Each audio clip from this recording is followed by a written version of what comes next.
Donc, mon nom est Emmanuelle Choquette. Je suis agente de recherche et de planification à la Faculté des Arts. Je suis attitrée au dossier des bourses pour les étudiants et les étudiantes. Donc, je suis une personne ressource qui est là pour vous aider dans toutes vos questions, démarches reliées aux demandes de bourse, soit avec la Fondation de l'UQAM ou à l'externe de l'UQAM. Et aujourd'hui, je suis accompagnée de Noémie Dubé, qui est candidate au doctorat en études littéraires, qui va offrir le service d'encadrement pour les bourses d'excellence cette année. Donc, elle va nous présenter sa séance d'information dans quelques minutes. Euh, donc, malgré le fait qu'on tient cette séance en ligne aujourd'hui, je veux quand même souligner que les activités de l'UQAM se déroulent sur des terres sur lesquelles qui font partie d'un territoire ancestral qui a longtemps servi de lieu de vie, de rencontre, d'échange entre les peuples autochtones, notamment la nation Kanien'kehá:ka. Donc, nous honorons, respectons et reconnaissons ces nations qui n'ont jamais cédé leurs droits ni leurs autorités souveraines sur les terres et les eaux sur lesquelles nous nous réunissions aujourd'hui. Donc, c'est toujours important de prendre un moment pour réfléchir à ces enjeux et le fait que nous ayons le privilège de nous réunir, même si c'est de façon virtuelle. Aujourd'hui est aussi avec nous Véronique Nocarte, notre nouvelle vice-doyenne à la recherche et à la création à la Faculté des Arts. Donc, je lui souhaite la bienvenue parmi nous et je lui donne la parole pour vous adresser quelques mots. Et merci beaucoup, Emmanuel, de cette présentation et à mon tour de vous dire bienvenue. Alors, je suis ravie de voir que vous êtes nombreuses et nombreux à vous être connectés à cette séance d'information. Vous ne savez pas et vous verrez à la fin de cette information à quel point c'est important. Nous en parlions toutes les trois à l'instant. Les demandes de subventions se font de plus en plus tôt. Les concours ce sont des concours difficiles, mais sachez que l'UQAM est toujours depuis des années et la Faculté des Arts notamment très bien placée dans ces concours. Et je crois que l'aide d'Emmanuel et de Noémie, ils sont pour beaucoup. Donc, je tiens, moi, à les remercier. Elles font un travail extraordinaire. Donc, surtout, n'hésitez pas, même après cette rencontre, à les contacter. Vous verrez, il y a beaucoup d'informations que vous allez recevoir aujourd'hui. Donc, il y a des choses qui vont être moins claires peut-être d'ici une dizaine de jours. Donc, n'hésitez pas à leur réécrire et à vous mettre en contact avec elles. L'aide est extrêmement précieuse. Et moi, ben, je tiens à vous remercier d'avoir choisi l'UQAM pour faire vos études doctorales. C'est un honneur de vous avoir avec nous et je vous souhaite une très belle année, une très bonne rentrée et une très bonne rencontre. Et merci encore, Emmanuel. Merci, Noémie. Merci beaucoup, Véronique. Donc, on te souhaite une bonne journée à toi aussi. Au revoir. Merci beaucoup Merci. et bonne rencontre. Merci. Donc, on va poursuivre maintenant avec la présentation de Noémie. Euh, je vois qu'il y a encore des nouvelles personnes qui se sont connectées. Donc, n'oubliez pas de garder votre caméra et micro fermés pour nous aider un peu avec la transmission.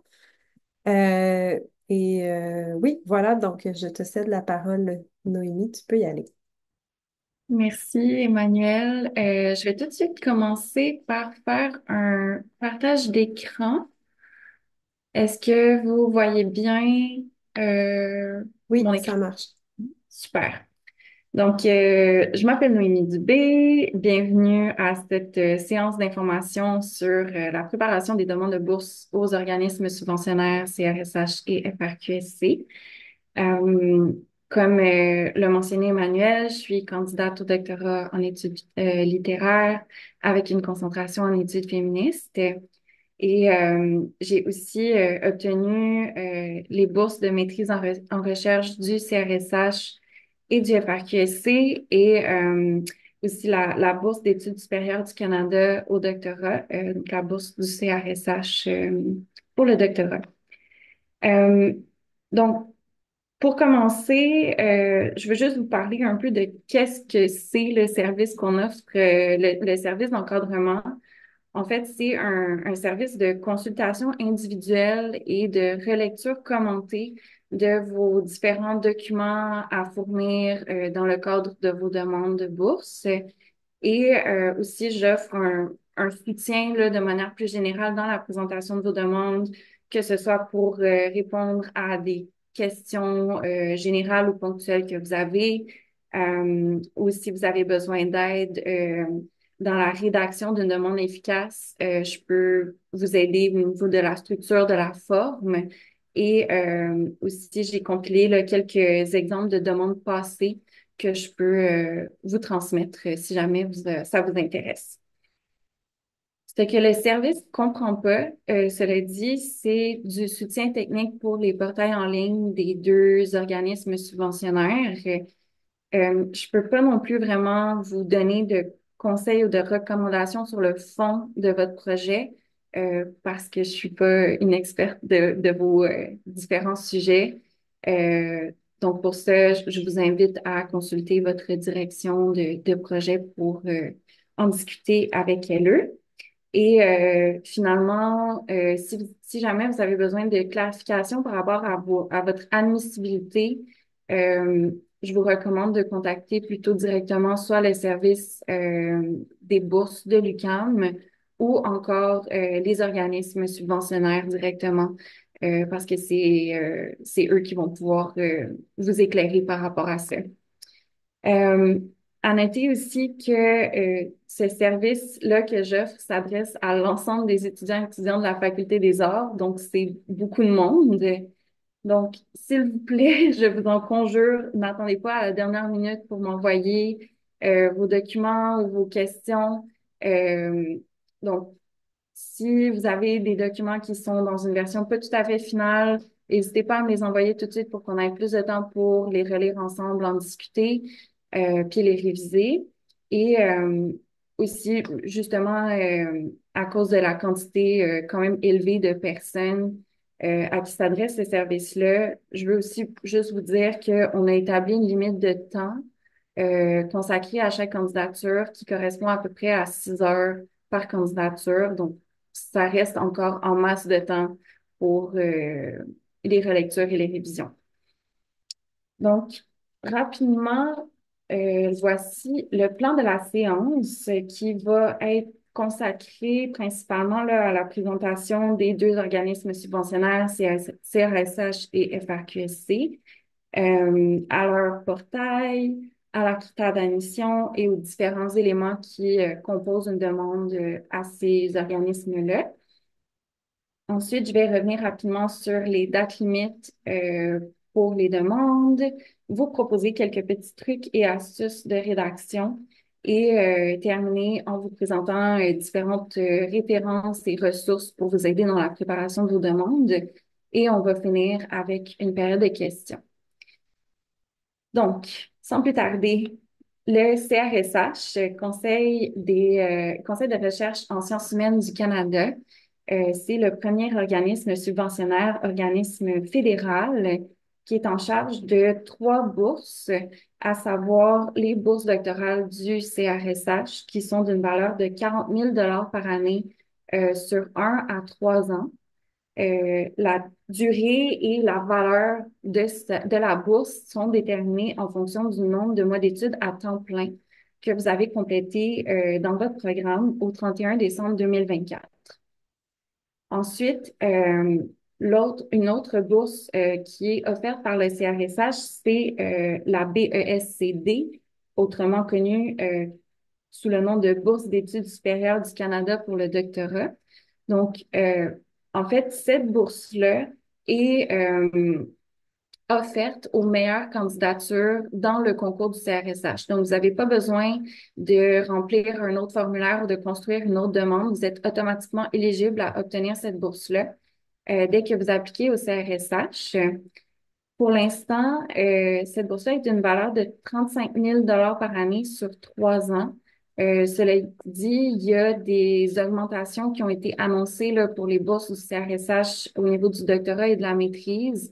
Donc, sans doute qu'il va y avoir une augmentation au niveau de la BESCD. C'est juste qu'on ne sait pas exactement c'est quoi le montant qui va être alloué. Euh, et finalement, le CRSH est aussi en charge des bourses Vanier qui sont d'une valeur de 50 000 par année sur 3 ans. Donc, c'est des bourses qui sont octroyées à des candidatures qui se démarquent vraiment au niveau des réalisations académiques, du leadership, des réalisations extracurriculaires. Je vais pas en parler pendant cette séance-ci parce que je vais me concentrer plutôt sur les bourses générales du doctorat, disons. Mais si jamais vous avez l'impression que votre candidature correspond à ces critères-là, je vous invite à aller consulter le site de la Bourse Vanier pour connaître les conditions d'admission puis la procédure pour soumettre une demande. À noter aussi que si vous êtes étudiante noir ou autochtone, dans les dernières années, le CRSH a mis en place des mesures spéciales sous la forme de bourses ou de suppléments de bourses ou encore d'exemptions là, au niveau des critères d'admissibilité. Tout ça vise à soutenir les étudiants et étudiantes noirs et autochtones et aussi à travailler à réduire les inégalités systémiques là, dans les milieux académiques. Donc, pour les personnes autochtones, l'UQAM peut recommander votre candidature en sus de ces quotas. Je vais vous parler dans quelques minutes de c'est quoi les quotas. Euh, et pour les étudiants, étudiantes noirs, en fait, depuis 2023, il y a un budget supplémentaire qui a été alloué pour 10 bourses de plus du CRSH, donc 10 bourses de 40 000 qui sont réservées à des étudiants et étudiantes noirs. Pour bénéficier de ces initiatives-là, vous avez juste à consentir à l'utilisation de vos données de déclaration volontaire. Donc, c'est une petite case à cocher dans le formulaire de demande sur le portail directement du CRSH. Et qu'est-ce que c'est, en fait, ce formulaire-là de déclaration volontaire? Ben, en fait, c'est un formulaire qui participe de l'initiative Diversité, Équité, Inclusion mis en place par les 3 organismes subventionnaires fédéraux dont le CRSH fait partie. Donc, c'est un formulaire qui va prendre en compte l'âge, l'identité de genre, l'orientation sexuelle, l'identification en tant que personne autochtone, noire ou de couleur. Si vous êtes en situation de handicap, que ce soit physique ou des troubles d'apprentissage ou neurodivergence, ainsi de suite. Et finalement, le dernier critère qui est considéré, c'est les langues parlées. Donc, tout ça vise à une meilleure représentativité dans et une meilleure accessibilité à la recherche. Donc, je vous encourage fortement à vous prémunir de ces conditions si jamais ça correspond à votre candidature. Maintenant, euh, qu'est-ce que c'est les quotas? Dans le fond, le CRSH fonctionne par quota, donc c'est le nombre maximal de demandes que l'UQAM peut présenter dans le cadre du concours national du CRSH. Ça veut dire que votre demande, vous la présentez d'abord par l'entremise de l'UQAM, qui va faire une première ronde de sélection et ensuite va envoyer les candidatures sélectionnées au CRSH. Ça veut dire que il faut respecter la limite interne de l'UQAM qui est établie au 12 septembre 2024 à 23h59.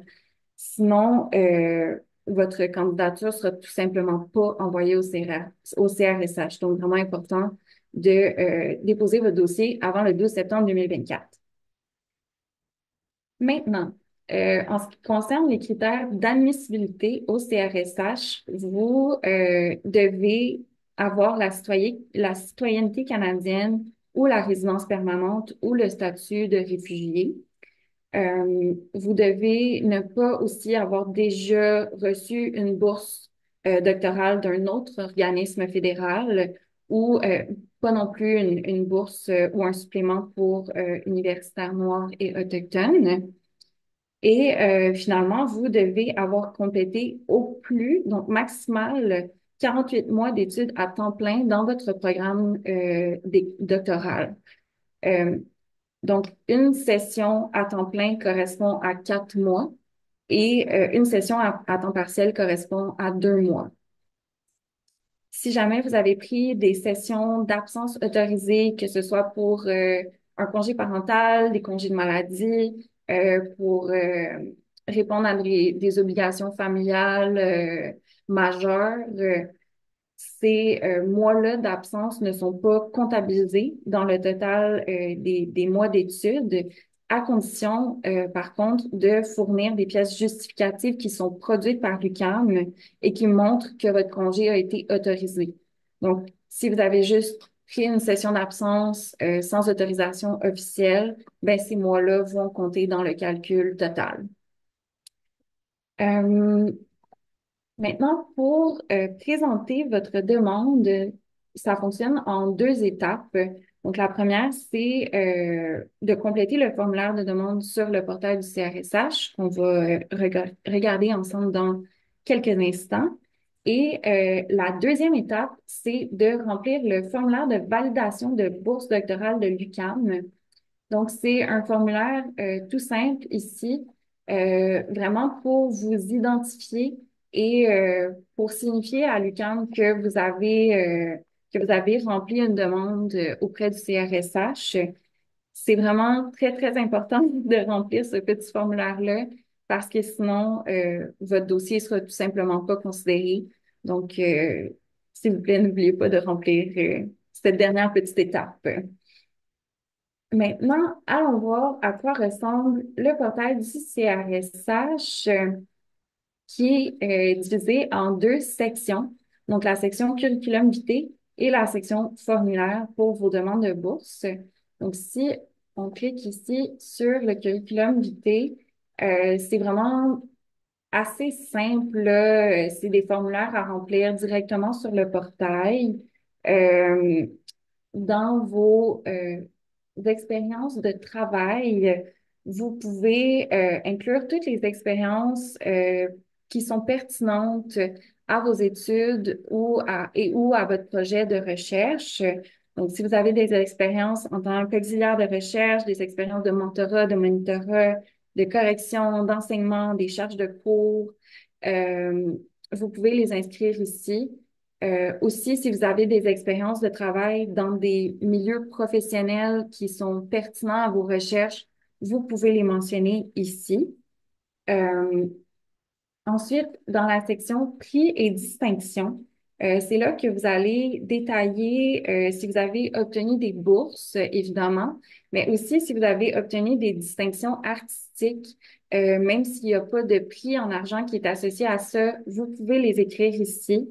Par exemple, si vous avez participé à un concours et que votre œuvre a obtenu une mention spéciale, si vous avez gagné un prix littéraire ou artistique, une médaille, etc., vous pouvez les inclure là-dedans. Euh, maintenant, dans la section expertise de recherche, euh, la, dans le fond, dans la première section, on demande d'écrire des mots-clés qui décrivent le mieux vos domaines d'expertise et votre recherche. Donc, pour vous inspirer, vous pouvez aller jeter un coup d'œil aux mémoires et aux thèses qui sont disponibles sur Archipel, qui est la base de données de l'UQAM, juste pour voir un peu à quoi ça ressemble au niveau des mots-clés. Ensuite, pour les disciplines, dans le fond, ça touche autant à la discipline dans laquelle vous faites vos études. Donc, par exemple, moi, je suis en littérature, mais aussi, ça concerne les approches que vous employez dans vos recherches. Donc, je fais un doctorat en études littéraires avec une concentration en études féministes. Je peux inclure dans la deuxième discipline études sur les femmes et ainsi de suite. Donc, il y a 5 sections. Vous n'êtes pas obligé de toutes les remplir si ça ne s'applique pas à vous, mais c'est disponible ici. Euh, Si jamais vous avez des questions par rapport au CV ou à ces différentes composantes, vous pouvez cliquer ici sur l'onglet Instructions qui vous amène à cette page-là où est-ce que vraiment il y a toutes les clarifications et spécifications là, de ce que vous avez à remplir. Et finalement, quand vous terminez de remplir une section, vous pouvez cliquer sur sauvegarder pour enregistrer vos modifications et ensuite sur vérifier la page pour vous assurer que vous avez bien rempli toutes les sections. Donc là, ça me dit vérification réussie, ça veut dire que tout est complet. On peut passer à une autre. Puis, en revenant dans la section plus générale, portfolio, ce bouton-là, vérifier, vous permet de vérifier l'ensemble de votre CV, juste pour voir, encore une fois, ce que vous avez bien rempli toutes les sections. Donc, ça, c'est très pratique quand vous êtes en fin de demande, que vous voulez juste faire une vérification là, générale de tout ce que vous avez rempli jusqu'à maintenant. Euh, Maintenant, passons à ce qui fait le plus gros de vos demandes de bourse, à savoir les formulaires de demande. Donc, encore une fois, ça se décline en plein de petits onglets comme ça, avec des sections à remplir. Donc, vous remplissez vos informations directement dans le formulaire ou encore sous forme de pièces jointes à ajouter à votre demande. Donc, les sections où les pièces jointes sont nécessaires sont identifiées par les petites flèches bleues ici. Et encore une fois, si vous avez des questions ou si vous n'êtes pas sûr par rapport à certains éléments de la demande, il y a l'onglet Instructions pour les candidats et candidates qui vous amène à cette page-là vraiment qui offre des explications et des clarifications sur tous les éléments de la demande, que ce soit les différents champs à remplir dans le formulaire ou les normes de présentation des pièces jointes ou votre admissibilité ou plus encore. Donc, cette page-là, vraiment, est votre meilleur ami. N'hésitez pas à la lire et à la relire et à vous y référer allègrement. Il y a tellement d'informations pertinentes là-dessus. Euh, je voulais prendre un petit moment pour vous parler de la section diversité dans la recherche, donc qui est un peu le volet de votre recherche qui correspond aux initiatives de diversité, équité et inclusion du CRSH. Donc, ça vise à favoriser la mise en valeur de perspectives et de connaissances qui sont sous-représentées dans la recherche et dans les milieux académiques de manière générale. Et dans le fond, je vous encourage vraiment à cocher que oui, votre projet correspond à ces objectifs-là. Et vous avez à inclure là, une petite présentation pour montrer comment votre projet participe de ces initiatives-là. Donc, ça peut être très simple. Par exemple, vous pouvez illuminer les différentes perspectives et théories critiques qui vont composer votre bibliographie ou votre méthodologie. Donc, si vous convoquez des penseuses queer, noires, autochtones, latino-latina, féministes, c'est le moment de les mettre en lumière puis de montrer comment ces perspectives-là informent votre projet et votre méthodologie, par exemple. Si c'est le cas, admettons que vous êtes en études féministes aussi, vous pouvez montrer comment votre projet en lui-même aborde et travaille à déconstruire et transformer différents enjeux sociaux liés à des formes d'oppression.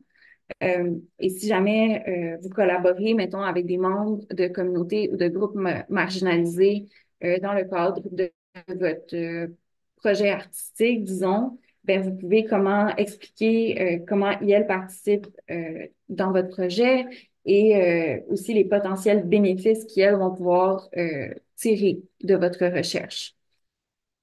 Et finalement, vous pouvez aussi montrer que vous vous inscrivez dans les objectifs de diversité, équité et inclusion par la forme même et la langue même de votre projet, euh, notamment en employant l'écriture inclusive ou épicène, qui évidemment vise à davantage de diversité et de représentativité à même la langue.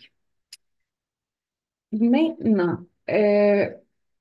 passons aux différents documents à fournir pour votre demande. Le premier est celui qui fait vraiment le cœur de votre recherche, c'est la proposition de recherche qui doit faire un maximum de 2 pages. Donc, euh, c'est un document qui doit être écrit dans un style académique, mais qui reste accessible à des personnes qui sont pas dans votre domaine.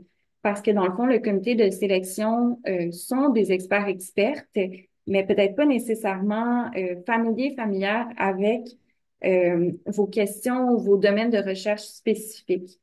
Donc, évitez autant que possible les acronymes, les jargons. Si vous introduisez des notions particulières, assurez-vous de les contextualiser ou définir de manière succincte. Et en fait, la meilleure manière de savoir si votre projet est bien formulé, accessible, bien structuré, c'est de le faire lire au plus de personnes possible.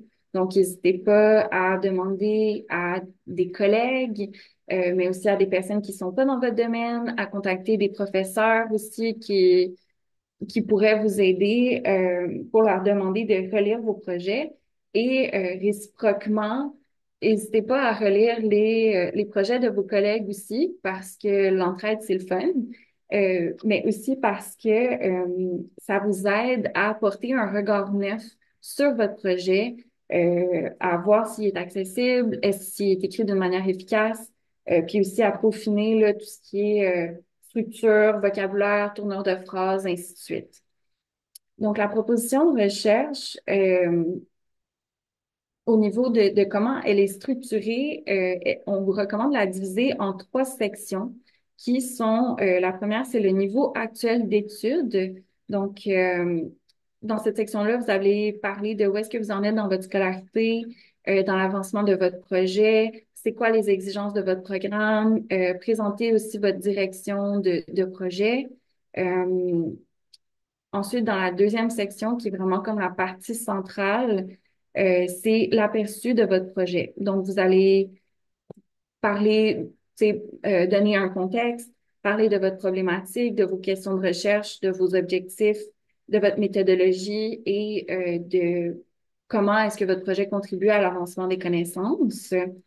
Et finalement, dans la dernière section, qui est celle de l'échéancier, ben, vous allez vraiment comme parler de c'est quoi les prochaines étapes de votre projet. Donc, est-ce que vous avez la scolarité à compléter? Quelle date vous envisagez pour votre examen doctoral?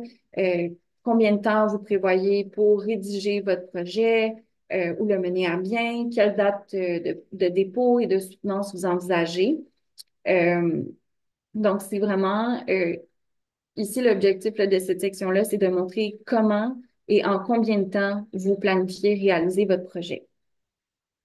Cette proposition-là de recherche s'accompagne d'une bibliographie de maximum 5 pages qui, elle, est divisée en deux sections. Donc, la section citation, c'est dans cette section-là que vous allez citer les références qui sont mentionnées dans votre proposition de recherche. Et ensuite, dans la section bibliographie, ben là, vous pouvez inclure des références qui sont importantes ou pertinentes à votre projet, mais que vous n'avez pas citées directement dans votre proposition. Euh, un autre document à inclure, c'est vos relevés de notes officiels. Euh, Vous pouvez ben, en fait, on s'attend à ce que vous les regroupiez dans un seul même document PDF et ça doit être des relevés de notes officiels, c'est-à-dire produits par le registrariat. Donc, prenez-vous-y d'avance pour les commander parce que des fois, ça prend un petit bout de temps. Et les relevés doivent être à jour, c'est-à-dire qu'ils doivent avoir été produits là, cette session-ci. Euh, donc, ça, c'est au niveau des exigences pour les relevés nets.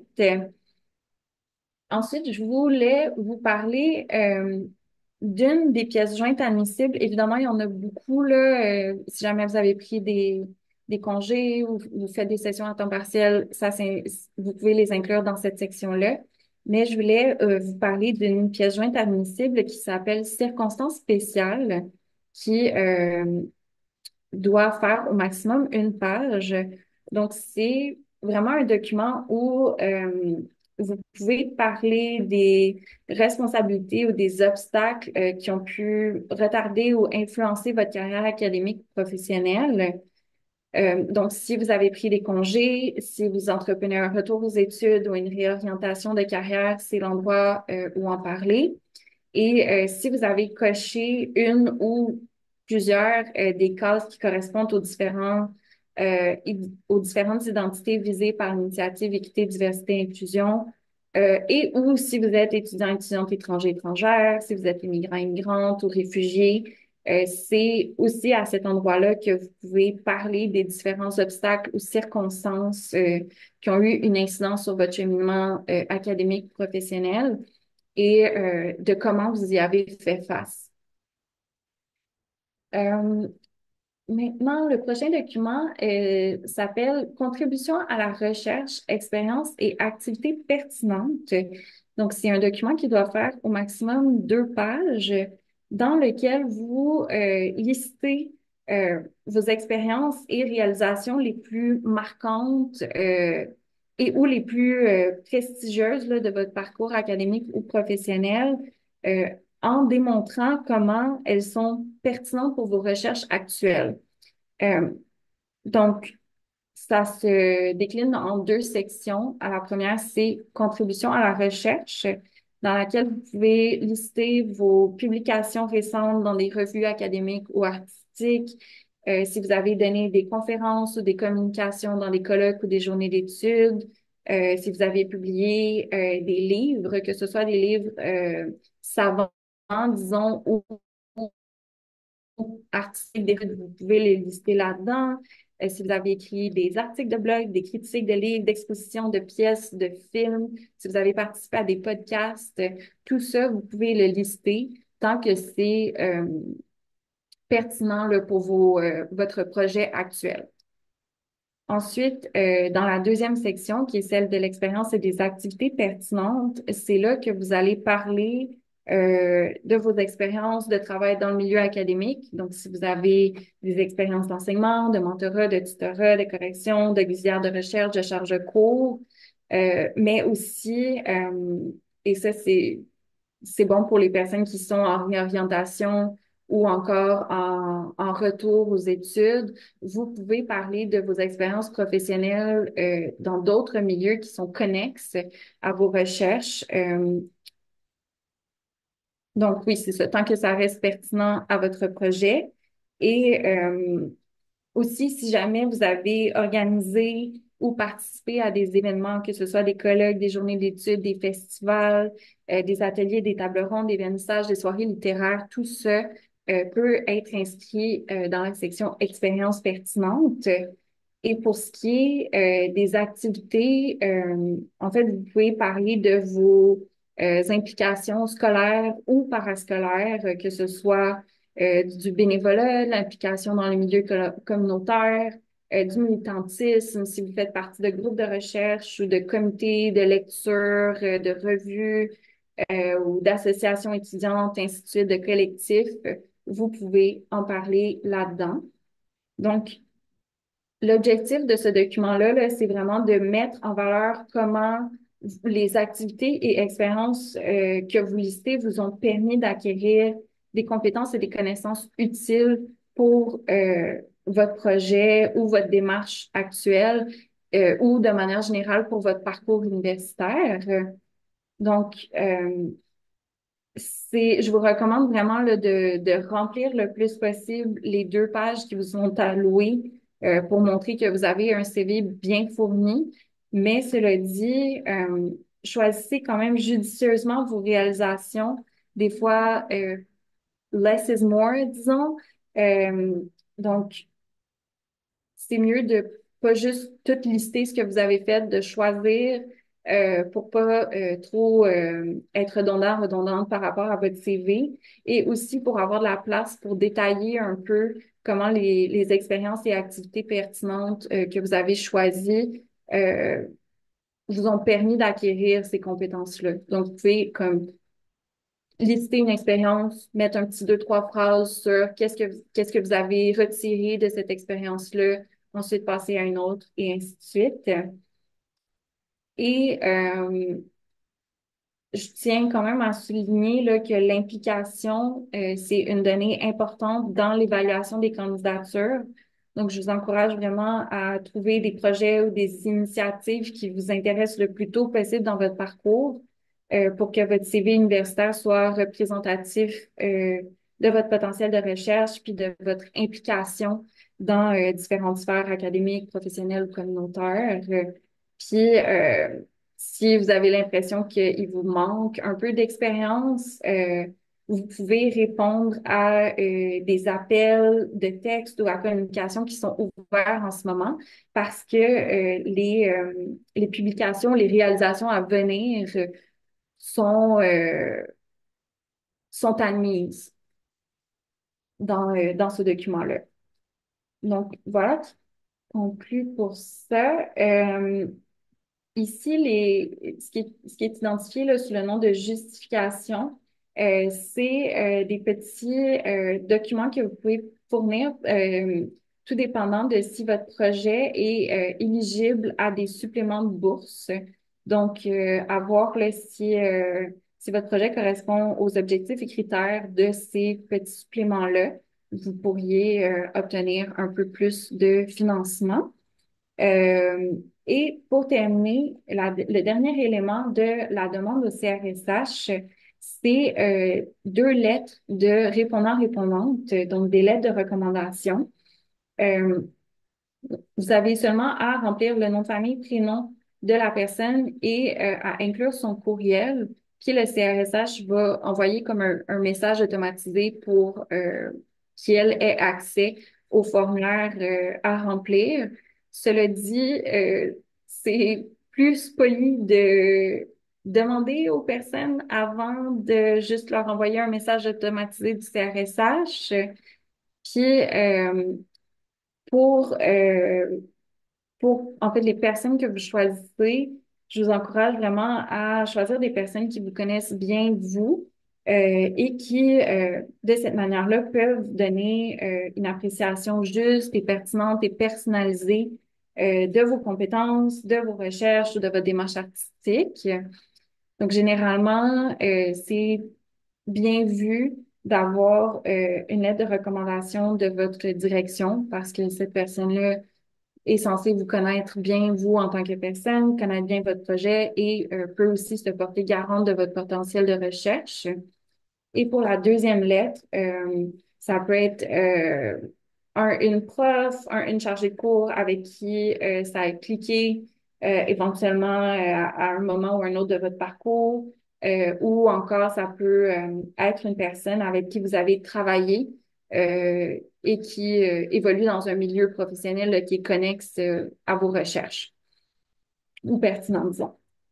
Donc, voilà qui conclut pour la petite visite du portail du CRSH. Je vais vous parler maintenant du FRQSC, donc du Fonds de recherche du Québec, secteur société et culture, qui offre des bourses doctorales d'une valeur de 25 000 par année sur 1 à 4 ans. Encore une fois, la durée et la valeur de la bourse sont établies en fonction du nombre de sessions à temps plein que vous avez complétées. Mais cette fois-ci, c'est en mai 2025. Donc, au moment où est-ce que la bourse entre en vigueur, c'est ce nombre de sessions-là qu'on compte. Euh, Au niveau des critères d'admissibilité, vous devez avoir été inscrite depuis un maximum de 14 sessions à temps plein dans votre programme doctoral au 1er mai 2025. Vous devez ne pas déjà bénéficier d'une bourse de recherche octroyée par un organisme subventionnaire provincial ou fédéral. Donc, si vous avez déjà obtenu la CRSH, vous n'êtes pas éligible à appliquer sur la FRQ. Mais le contraire, donc si vous avez la FRQ, vous pouvez appliquer sur la CRSH. Euh, pour la FRQ, vous devez aussi avoir la citoyenneté canadienne ou la résidence permanente ou le statut de réfugié. Et vous devez détenir une carte d'assurance maladie, carte AMQ valide. ou encore fournir là, une preuve que vous avez fait une demande pour en obtenir une. Cela dit, si vous ne répondez pas aux deux derniers critères ou à un des deux derniers critères, il y a quand même moyen de soumettre une demande en fournissant soit une preuve d'admission dans un programme d'études dans un établissement universitaire québécois, à savoir ici l'UQAM, ou encore en fournissant un formulaire d'acceptation d'encadrement qui est rempli par votre direction de recherche. Donc, je vous invite à consulter là, le site du FRQ pour plus de détails par rapport à tout ça.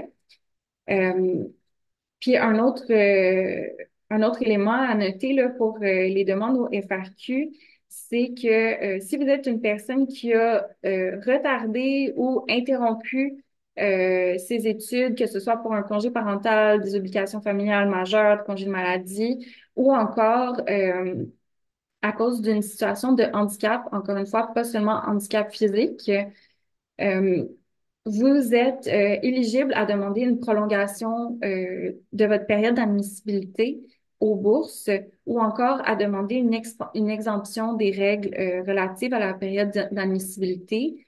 Cela dit, pour être éligible à ça, il faut que vous fournissiez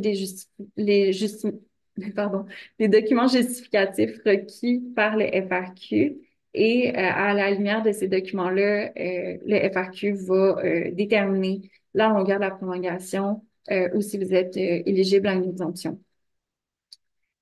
Pour les personnes qui sont en réintégration à la recherche, donc en retour aux études, il y a des conditions d'admissibilité spécifiques, à savoir que vous devez détenir un diplôme de premier ou de deuxième cycle depuis au moins 5 ans.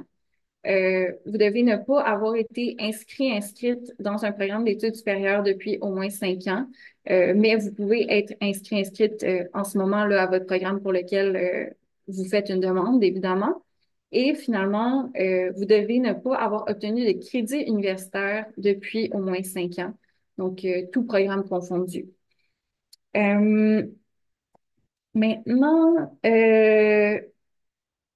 je vais vous parler du portail très rapidement, mais avant ça, juste pour vous dire que contrairement au CRSH, le FRQSC ne fonctionne pas par quota. Donc, ça veut dire que la date limite pour déposer votre demande est plus tard et qu'il y a une seule ronde de sélection. Donc, vous déposez votre demande directement via le portail du FRQ et elle va être considérée par le comité de sélection du FRQ.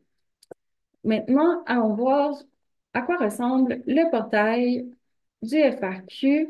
On clique sur Société et culture et quand on arrive ici dans les formulaires, j'ai fait une demande test ici. Donc, le portail du FRQ fonctionne de manière assez similaire là, que celui du CRSH. Il y a une petite fonction qui est assez utile, un petit code de couleur et de forme qui identifie les ronds verts, c'est les sections que vous avez remplies complètement. Les losanges jaunes identifient les sections que vous avez commencé à remplir mais qui sont pas complétées. Et finalement, les sections carrés rouges identifient les sections là, qui vous restent à compléter entièrement. Euh, Maintenant, si on regarde plus spécifiquement la section titres et domaines de recherche, ça va être assez similaire là, à ce que vous remplissez sur le portail du CRSH. Donc, il n'y a pas vraiment de bonnes ou de mauvaises réponses dans ces sections-là. Il s'agit surtout de fournir les informations comme les mots-clés, le titre, vos disciplines, vos champs théoriques pour montrer comment ça représente votre projet, puis aider le comité d'évaluation à le classer. Euh, Ensuite, petite particularité du FRQ, on vous demande un résumé de votre projet qui est destiné au grand public. Donc, c'est vraiment une présentation très courte et très vulgarisée de votre projet qui est destiné à être diffusé sur les différentes plateformes du FRQ, advenant que vous obteniez une bourse. Ensuite, je voulais vous parler aussi de la section interruption ou ralentissement des activités. Donc, si jamais vous avez pris des congés ou si une situation de handicap a fait en sorte de ralentir ou d'interrompre votre cheminement académique, vous pouvez le mentionner dans cette section-ci et fournir aussi un document de maximum 15 lignes dans lequel vous décrivez comment ces circonstances-là ont impacté votre cheminement. Euh, Maintenant, en ce qui a trait aux documents à fournir pour la demande du FRQ, évidemment, on vous demande une copie de votre carte RAMQ ou encore une preuve que vous avez fait une demande pour en obtenir une. Ici aussi, on vous demande de fournir vos relevés de notes officiels et à jour réunis dans un même PDF. Euh,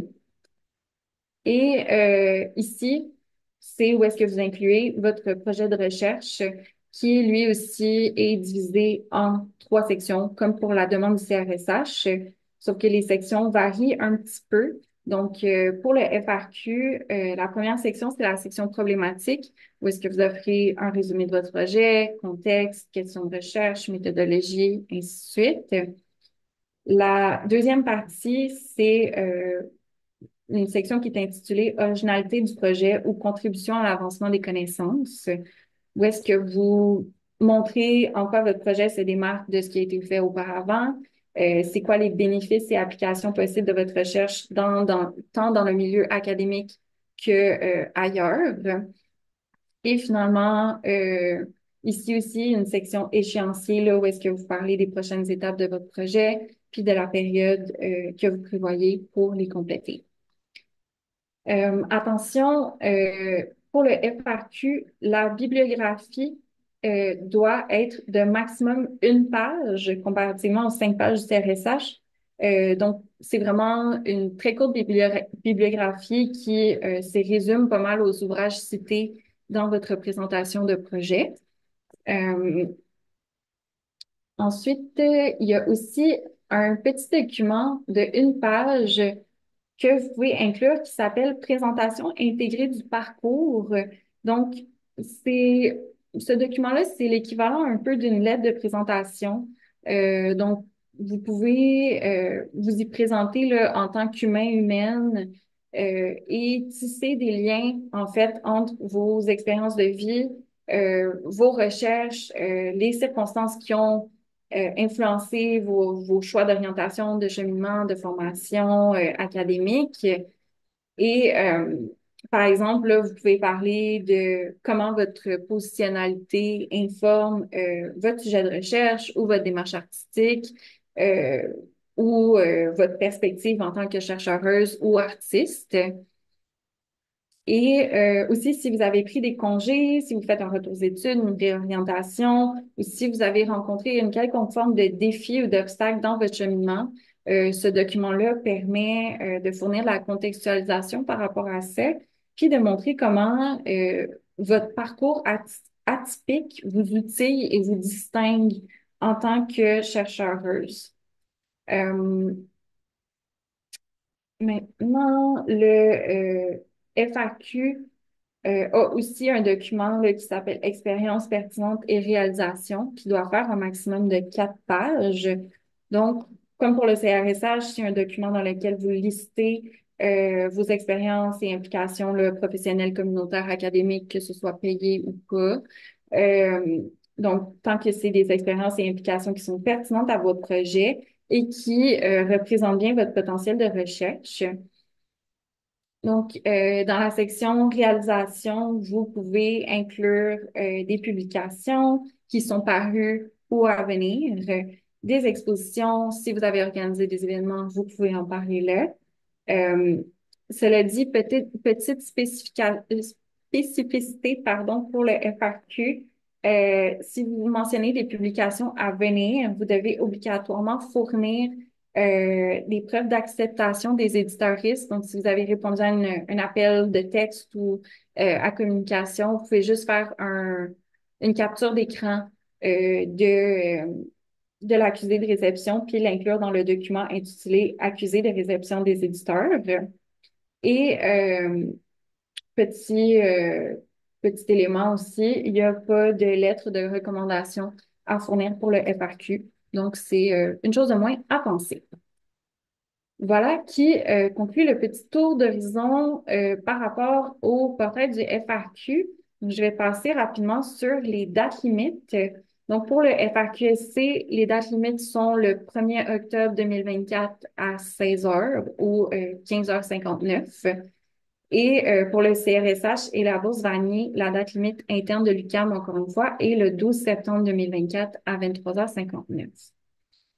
Euh, Maintenant, voici le moment où est-ce que je vous parle de quelques petits trucs et astuces de rédaction pour votre proposition de recherche.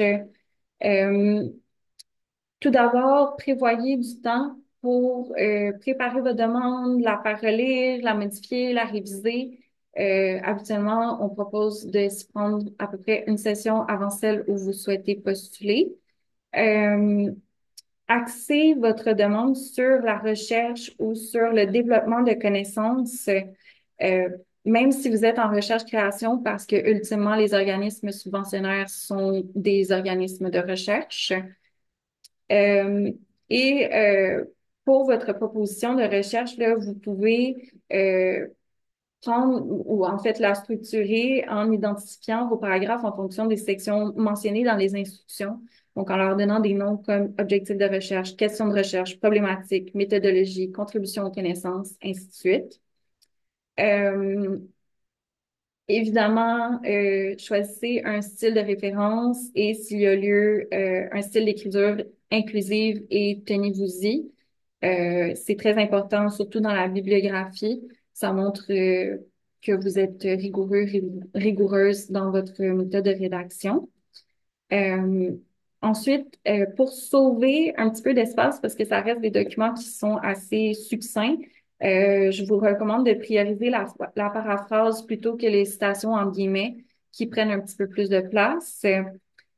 Évidemment, il faut que votre proposition soit écrite avec une plume universitaire pour un lectorat qui est non spécialiste de votre sujet.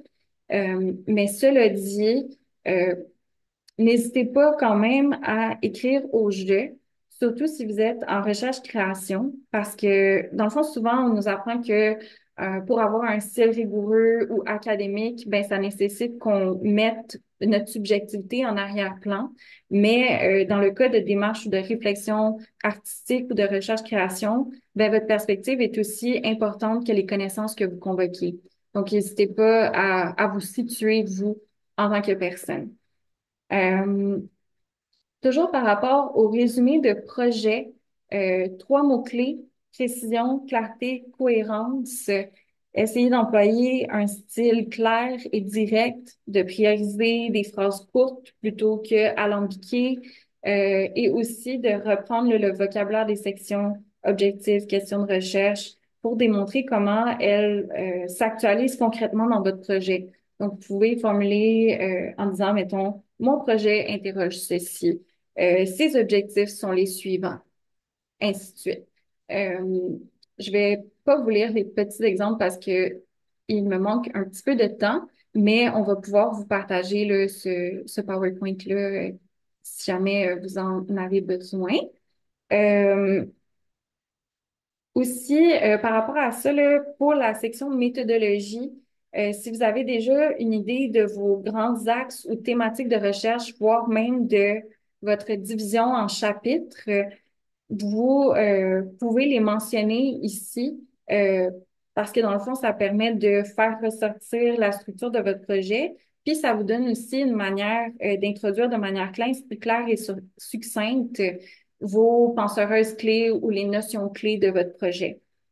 Euh, Toujours encore dans le résumé du projet, euh, formuler des objectifs clairs et opérationnels. Vous pouvez vous poser les trois questions suivantes: quoi, comment, pourquoi.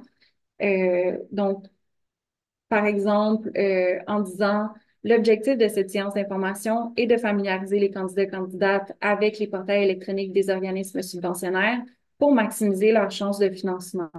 Donc, on a mentionné l'objectif, comment on le fait et pourquoi on le fait. Euh, oui, finalement, pour la section échéancier, euh, c'est ça, détailler toutes les étapes de votre projet et comment elles s'inscrivent sur une ligne du temps. Donc, l'objectif, c'est vraiment de montrer que vous avez pensé et que vous avez prévu la suite des choses, que vous avez un plan en plein d'étapes. Donc, pas juste dire, je vais réaliser ma thèse en 4 ans afin d'obtenir mon diplôme en 2027. C'est parler de votre scolarité, de votre période de rédaction, de vos dates importantes, ainsi de suite. Et enfin, pour votre résumé de projet, pour la contribution à l'avancement des connaissances, essayez de montrer comment votre projet fait une différence concrète. Donc, comment est-ce qu'il se distingue de ce qui s'est fait auparavant? Comment est-ce qu'il répond à des angles morts dans les connaissances disponibles actuellement? Quelles sont ses applications possibles dans le milieu académique ou ailleurs? Et n'hésitez pas à employer la forme de liste qui rend ça plus succinct et plus clair. Ensuite, pour les documents de type CV universitaire, donc contribution à la recherche ou expérience pertinente, vous pouvez inclure vos réalisations à venir. Euh, c'est important de mettre l'accent sur votre implication scolaire et académique. Euh, mais aussi de mettre de l'avant vos expériences professionnelles, communautaires ou extracurriculaires et comment elles sont pertinentes à vos recherches ou au monde universitaire de manière générale. Et finalement, euh, travailler vraiment là, à tisser des liens explicites et probants entre vos expériences de vie, vos intérêts et approches de recherche, votre démarche artistique, votre formation académique pour montrer vraiment comment votre perspective en tant que chercheuse est unique. Et je conclus les trucs et astuces avec quelques petites recommandations générales. Euh, de grâce, ne soumettez pas à la date limite précisément. Prenez-y-vous un peu d'avance parce que des fois, il y a des petits soucis informatiques parce qu'il y a trop de monde sur les portails. Donc, ça permet de prévenir les problèmes informatiques et les paniques de dernière minute.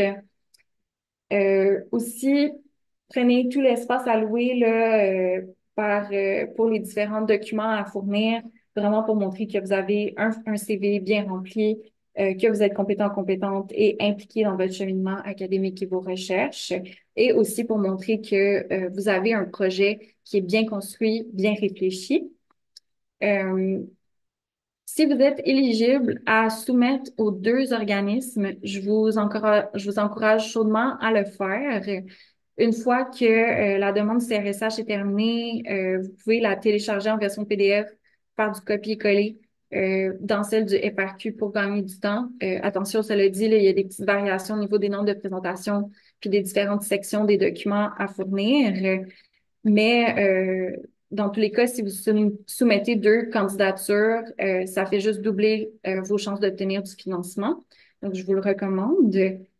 En ce qui a trait à votre CV universitaire, commencez dès maintenant et idéalement avant à vous impliquer et à publier pour arriver avec un CV qui est sérieux et intéressant. Et finalement, même si vous obtenez pas de financement cette année, votre demande n'est pas perdue. Parce que de un, vous avez appris plein de choses, mais aussi parce que vous pouvez la reprendre puis la modifier pour la soumettre l'année suivante, tu sais. Fait que c'est vraiment pas un arrêt de mort, disons, si vous n'obtenez pas une bourse cette année. Euh, Maintenant, je vais vous parler rapidement là, de quelques ressources et références qu'on a compilées pour vous aider dans la préparation de vos demandes. Il y a, en fait, outre le service qui est offert par la Faculté des arts en ma personne, il y a aussi d'autres départements, notamment le département d'études littéraires là, qui propose des aides, de l'aide de la part de professeurs ou d'étudiants et étudiantes pour relire vos projets puis vous conseiller dans la construction de vos dossiers. Donc, je vous encourage à aller jeter un coup d'œil à vos courriels ou au site web de vos départements pour voir les services qui sont offerts. Pour ce qui porte plus spécifiquement là, sur la présentation formelle de vos demandes, notamment sur les styles de référence ou de rédaction, il y a les sites Polyèdre, l'Infosphère de l'UQAM et aussi le guide de présentation des mémoires et des thèses qui est disponible sur le site de la bibliothèque de l'UQAM pour vous aider. Si vous avez des questions par rapport à l'écriture inclusive et épicène, vous pouvez cliquer sur le lien ici qui va vous emmener au guide d'écriture inclusive produit par Féminétudes, qui est une revue féministe pluridisciplinaire affiliée à l'UQAM, à l'IREF spécifiquement. Et il existe aussi l'organisme Taisez-vous, qui est un organisme à but non lucratif qui soutient, offre des ateliers pour les chercheuses, tant dans la préparation de vos demandes de bourse que de manière générale. Donc, ils organisent des séances de travail, des retraits d'écriture. C'est vraiment un chouette organisme. Donc, je vous invite à aller voir c'est quoi qui est offert. Et finalement, là, pour tout ce qui est questions plus logistiques sur les critères d'admissibilité ou sur le fonctionnement des demandes de bourse, vous pouvez contacter l'équipe des bourses de l'UQAM et les services à la vie étudiante ou encore écrire directement aux organismes subventionnaires, surtout pour avoir l'heure juste quant à votre admissibilité, si votre candidature est un petit peu plus spéciale ou complexe, disons. Euh, donc voilà qui termine ma présentation. Je vais arrêter le partage d'écran, puis on va pouvoir passer à la période de questions. Donc, je vous invite juste à formuler des questions générales qui peuvent bénéficier à tout le monde ici présent. Et si jamais vous avez des questions spécifiques, vous pouvez m'écrire par courriel directement. Merci. Je vais juste spécifier en fait que vous pouvez écrire vos questions dans la discussion ou vous pouvez aussi lever la main virtuelle et puis je vous donnerai la parole de façon audio. Puis j'en profite vraiment pour te remercier Noémie pour cette présentation très enrichissante. Donc, voilà, donc je vais prendre tout de suite la première main levée, puis ensuite je vais un peu alterner avec les questions sur le fil de discussion. Puis juste comme tu l'as mentionné, Noémie, c'est possible qu'on puisse pas répondre à toutes les questions. Donc, si jamais on n'a pas eu le temps de répondre, n'hésitez pas à nous écrire par la suite. Donc, je vais commencer avec Geneviève Rochette, s'il vous plaît. Oui, merci. Mais d'abord, effectivement, merci beaucoup, Noémie. C'était vraiment limpide et très efficace comme présentation. Merci. Et il y a une affaire que j'ai pas très bien compris par rapport à la bourse du FRQRC. Si on peut pas la demander en première session de doctorat, il faut avoir accompli au moins, si j'ai bien compris, donc au moins 2 sessions, c'est ça? Non, en fait, si vous commencez votre doctorat maintenant puis que c'est votre première session, vous pouvez absolument soumettre une demande. Dans le fond, les résultats sortent autant pour le CRSH que pour le FRQ vont sortir là, dans les environs du mois d'avril-mai 2025. Donc, vous en seriez déjà à votre deuxième session. Mais oui, il n'y a pas de problème à soumettre si vous en êtes à votre première session. Puis même si vous n'avez pas commencé votre programme, vous êtes éligible à soumettre une demande aussi. Mais donc, mais mais on peut pas obtenir les deux, vous avez dit. Alors, je comprends pas comment ils procèdent. Est-ce qu'ils sont de pair et ils se consultent? Parce Euh, que si on fait la demande aux deux et qu'on obtient les deux, est-ce qu'on va devoir renoncer à l'une? Je suis très optimiste ici, vous me direz, là, mais oui, oui, c'est ça, exact. Habituellement, si tu obtiens les deux bourses, le FRQ oblige ou requiert qu'on accepte celle du CRSH en premier. Euh, OK. Fait que c'est ça. Il n'y a pas vraiment de consultation entre les différents organismes, mais un coup que les résultats sortent, ben, tu as l'option de accepter ou de ne pas accepter le financement en fonction des critères des deux organismes, là. Très bien, merci beaucoup. OK. Je n'étais pas sûre que ça faisait du sens, ma réponse. C'est bon. Merci. Donc, je vais prendre la question dans le chat. Oui, et la première question concernait les règles de cumul, donc on va passer à la prochaine. Euh, donc, si je comprends bien, nous devons faire la demande FRQ avant le CRSH. Bon, je pense qu'on vient de répondre un peu à cette question-là aussi. Euh, je continue. Je me demandais pourquoi remplir les onglets du FRQSC ou CRSH qui ne seront pas transmis au jury, comme l'onglet ralentissement du FRQSC. Qu'est-ce que cela apporte?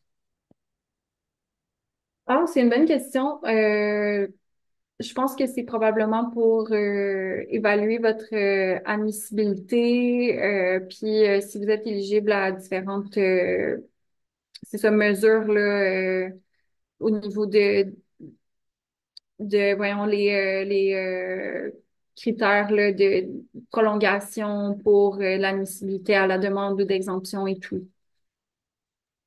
Je suis d'accord avec toi, Noémie. C'est fort probablement des questions là, tu sais, de plus de respecter les critères d'admissibilité. Donc, si la section, elle est là et que vous avez des informations à transmettre, transmettez-les. Faut pas hésiter là, parce que c'est pas transmis au jury. Souvent dans les concours de financement, il y a une partie de l'évaluation qui est un petit peu plus administrative qui se fait en dehors du jury, mais qui est tout aussi importante là, dans le processus.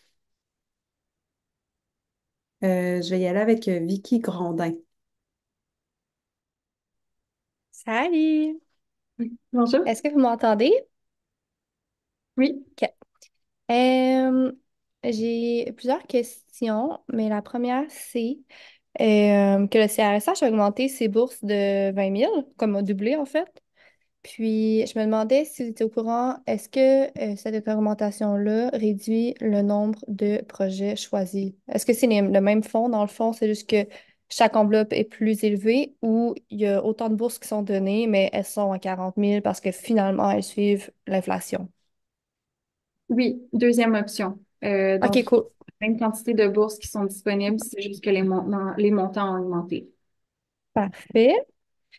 Puis au niveau du FRQSC, est-ce que vous avez des mises à jour sur toute la saga de la loi 44 qui fusionne les trois fonds au lieu d'avoir des fonds séparés qui nous met en compétition avec d'autres domaines tels que les sciences naturelles et bref, beaucoup de champs d'études qui sont loin des nôtres, qui créent quand même une fragilité ou une vulnérabilité à nos projets. Je sais pas si, parce que ça date de comme mars, comme tous ces mois-là politiques. Fait que je voulais savoir si vous étiez au courant de s'il y a eu des mises à jour, en fait, sur la chose. En toute honnêteté, je suis pas au courant de ce débat-là. OK. J'ai, en suivant il y avait un petit atelier, conférence donnée par Taisez-vous, où est-ce que ça a été mentionné qu'il y avait cette fusion-là. J'ai l'impression que au niveau de l'octroi des bourses, il va encore y avoir une séparation. Euh, mettons, le nombre de bourses qui sont réservées aux différents domaines, mais je pourrais pas m'avancer davantage. Je suis pas au courant de ça. OK. Ben, je sais pas si Emmanuel, on pourrait avoir comme une mise à jour possible parce qu'il y avait quand même au-dessus Oui, de 3000 professeurs de l'UQAM qui avaient signé une lettre contre la loi, puis c'était majoritairement des profs en recherche-création, oui. étant donné que ça fragilisait vraiment nos demandes.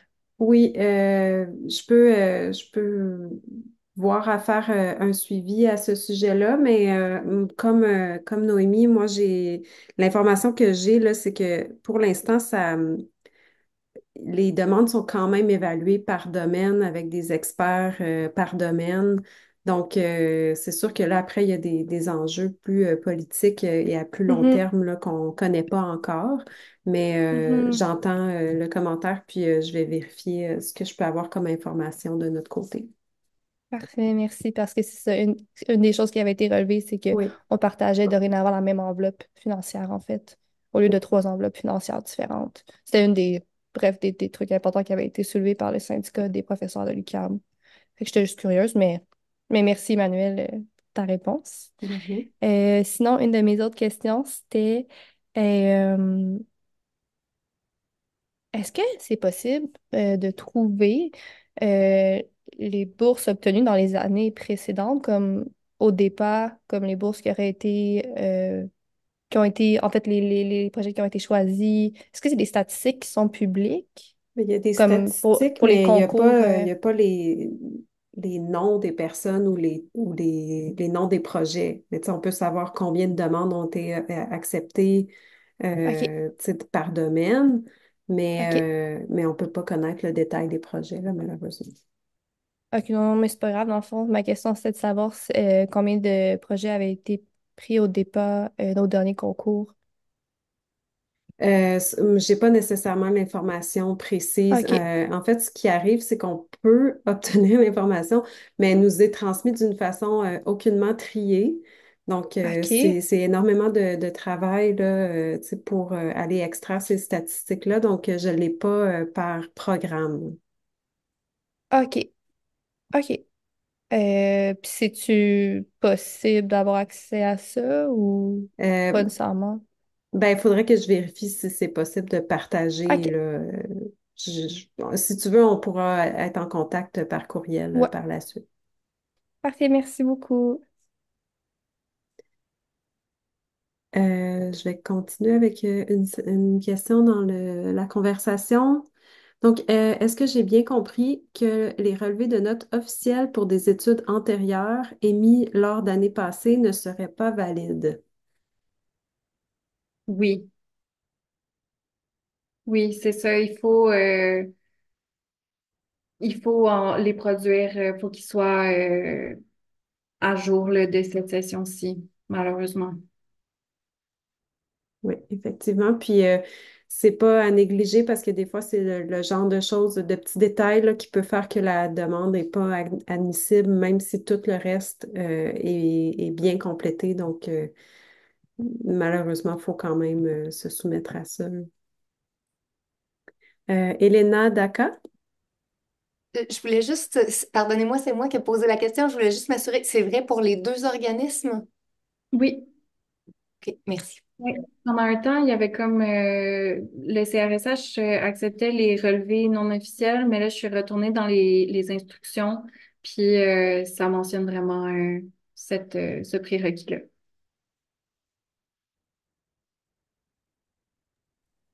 Oui, bon, juste pour rebondir sur sur les relevés de notes, si, mettons, on fait notre demande pour notre premier semestre au doctorat, quel genre de notes on est censé fournir? Parce que est-ce qu'on soumet pas nos notes de la maîtrise, c'est bien ça? Oui, il faut soumettre tous les relevés notes de votre parcours universitaire au complet. Ah, ok, j'avais mal compris. Ok, donc tout bac, maîtrise et ce qu'on a Docteur. commencé au doctorat, même si c'est pas complété. Ok, Oui, exactement. ok, super. J'avais une question aussi par rapport au quota. Donc, Mhm. pour le CRSH, c'est l'UQAM qui envoie les candidatures. Combien de candidatures? Est-ce que c'est par programme? Comment ça fonctionne pour les quotas? Et Euh, combien de candidatures ils envoient? En fait, les quotas sont établis, les quotas sont divisés comme dans toutes les universités du Canada. Euh, OK. puis, oui, il me semble que ça fonctionne par grande discipline, mais je pourrais pas parler exactement là, de comment c'est réparti exactement là, pardon pour ça. C'est comme pas Ah non, exactement clair même sur les sites. OK, super. Puis j'avais une autre petite question, c'est si jamais, parce que on a le droit, mettons, de resoumettre une demande. Si, mettons, je la soumets cette année, puis que je suis pas acceptée ou que j'obtiens pas de bourse, est-ce que j'ai le droit de la soumettre l'année d'après? Oui, absolument. Oui. Et est-ce qu'on obtient, mettons, une rétroaction pour dire qu'est-ce qui n'a pas fonctionné? Est-ce qu'on nous dit, mettons, c'est telle partie qui fonctionne moins ou juste on soumet une autre demande en espérant qu'on l'aura cette fois-ci? Euh, vous obtenez une rétroaction, dans le fond, c'est la forme de notes pour les différentes sections. Fait qu'il va y avoir la section CV puis la section projet, mais c'est pas extrêmement détaillé. C'est vraiment plus une note sur 10 là, pour pour en fait définir où est-ce que vous vous placez dans le classement général. Euh, OK. mais à partir de là, vous pouvez quand même, tu sais, ça pointe vers des modifications, des améliorations possibles, là, tout dépendant de votre classement. Ah, OK, super. Bon, bah, super, merci beaucoup. Merci. Je poursuis. Un doctorant étudiant international inscrit à l'automne 2020, détenteur d'un permis d'études, est-il éligible pour la bourse FRQSC? C'est quand même spécifique. Oui, c'est ça. Inscrit à l'automne 2020, faudrait voir si vous avez complété le nombre de mois d'études à temps plein maximal pour être encore éligible. Peut-être pour cette question-là, j'invite la personne à te contacter directement par courriel. Oui. Je continue. Pour envoyer le CV, est-il préférable d'envoyer un CV artistique et de recherche ou un CV professionnel avec des expériences de travail avec des institutions diverses? Les deux. Euh, dans le fond, dans la section CV là, du CRSH, c'est sûr que c'est plus axé sur les expériences de travail, puis les différentes reconnaissances, là, que ce soit financières ou symboliques que vous avez obtenues. Euh, mais dans les, mettons, documents de type le CV académique, pack expérience pertinente et réalisation, je vous encourage vraiment à parler de vos réalisations artistiques dans la première section, puis ensuite de détailler quelques expériences de travail pertinentes que vous avez. C'est vraiment important d'avoir comme une espèce d'équilibre entre les deux. Pour bien montrer comment vous vous situez autant dans le milieu académique ou professionnel que artistique. Merci. Donc, je passe la parole à Alex Côté.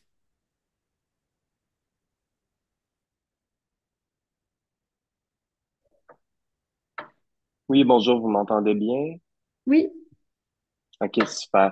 Petite question justement, parce que je sais que pour certains d'entre nous, la question des cumuls ou de quel subventionneur appliquer en premier, ça porte confusion.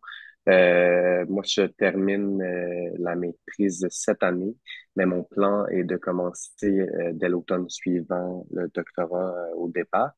Et puis, en ce sens, je me demandais, avec les délais serrés du 12 septembre, si c'était pertinent de appliquer seulement au FRQSC euh, au 1er octobre de cette année, si justement il n'y a pas le cumul par la suite. C'est-à-dire que tant qu'à appliquer, il faut comme appliquer aux deux en même temps. C'est plus ça mon questionnement, parce que si disons que tu reçois le FRQSC, après ça, tu pourrais pas être admissible pour déposer au CRSH. En fait, c'est plutôt le contraire. Donc, moi, je vous recommande dans tous les cas d'appliquer sur les deux, juste parce que ça double vos chances d'obtenir du financement. Après, si vous obtenez et CRSH et FRQSC, c'est le CRSH qui a priorité dans le financement. Euh, ensuite, au niveau des conditions du FRQ, si tu bénéficies déjà de la bourse CRSH, tu n'es pas éligible à soumettre une demande au FRQ tant que tu bénéficies de ce financement-là.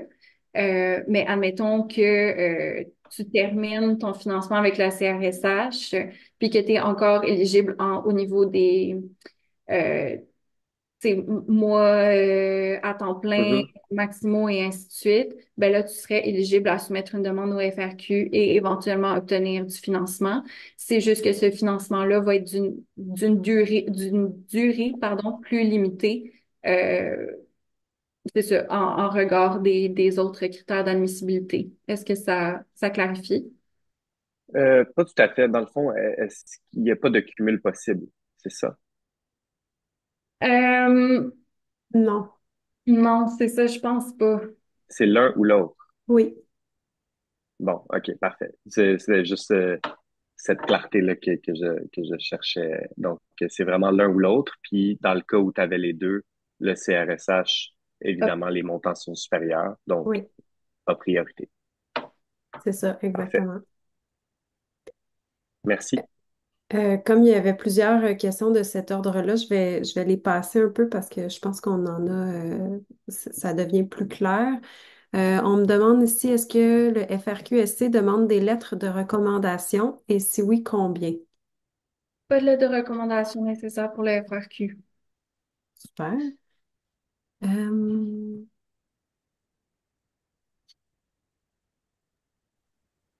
Je peux-tu OK. rajouter quelque chose Oui, sur les lettres de recommandation du FRQ? Il y a quand même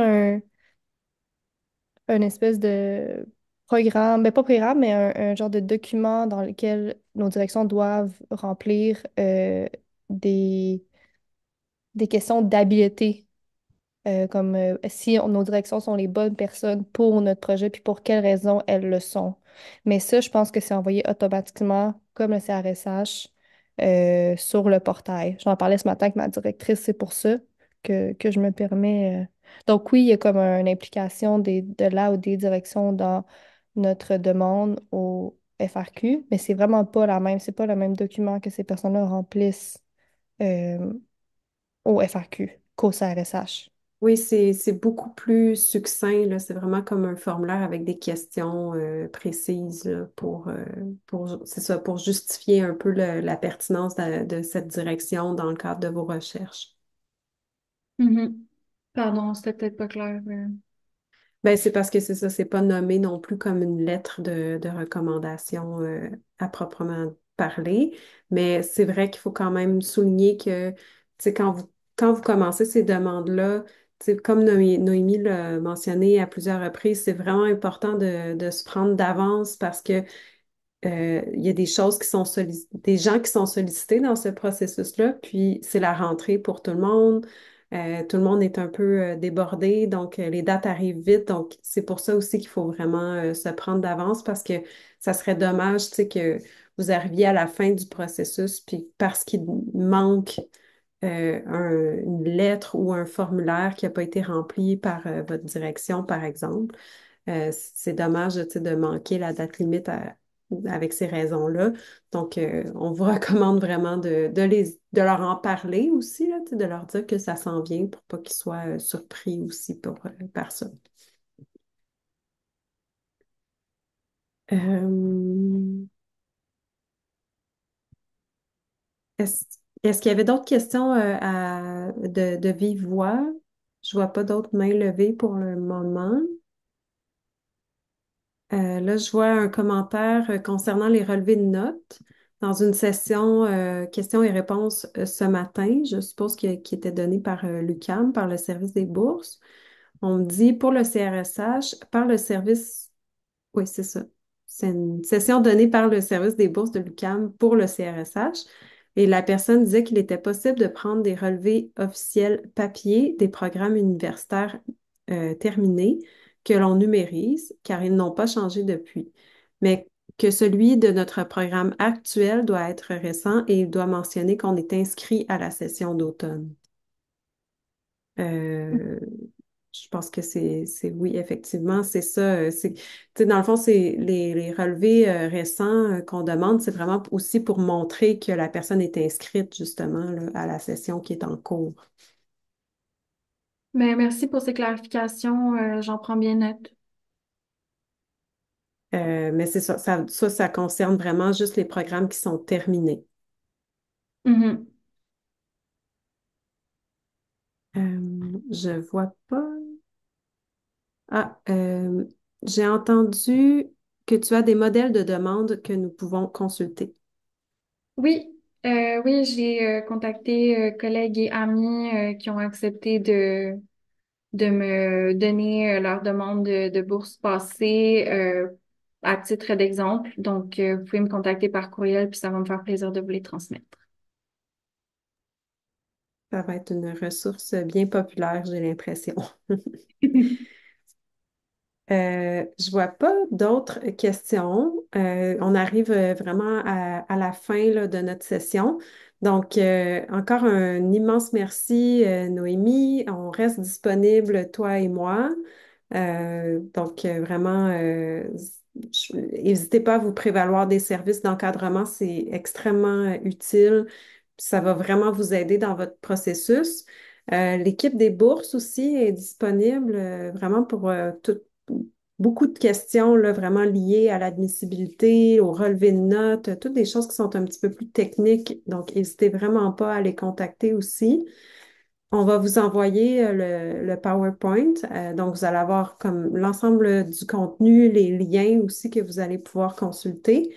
Et la séance était enregistrée, donc elle va aussi être placée là, sur le site de la faculté dans la prochaine semaine. Vous pourrez, je vous enverrai le lien en même temps que le PowerPoint où vous pourrez la visionner à titre de référence. Puis juste aussi pour vous dire, il y a les sessions des années passées qui sont déjà disponibles aussi, là, donc si vous voulez vous y référer, c'est possible également. Donc, merci beaucoup de votre présence, votre participation. Merci encore, Noémie. Merci à vous, puis n'hésitez pas à me contacter, ça va me faire plaisir de vous aider, de travailler avec vous. Excellent. Donc, bonne journée à tout le monde. Bonne Au journée! revoir.